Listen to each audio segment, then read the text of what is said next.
Is jy moeg gesukkel? My naam is Adeline, ek is 33 jaar oud, verloof met 2 kindertjies en ons bly in Limpopo, Suid-Afrika.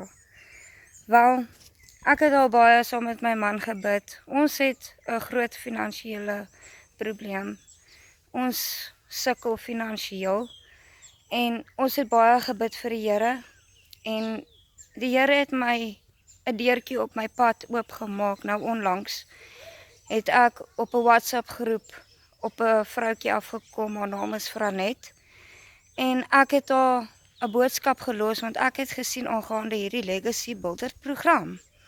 So toe gaan vra ek aan 'n bietjie meer vragies aangaande die Legacy Builder program. Omrede ek is ook maar 'n bietjie skrikkerig en bang want ek ken nie sulke tipe goeters nie, maar ek wil my familie wil ek uit finansiële probleme uithelp.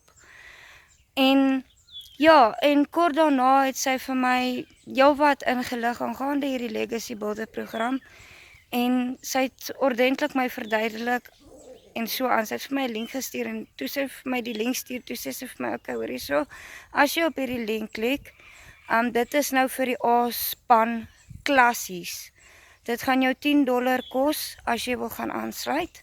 En ja, ek het gaan aansluit by hierdie Legacy Builder program en ek sien baie uit daarna want weet julle wat, dit is 'n nuwe wêreld wat daar oop gaan vir julle.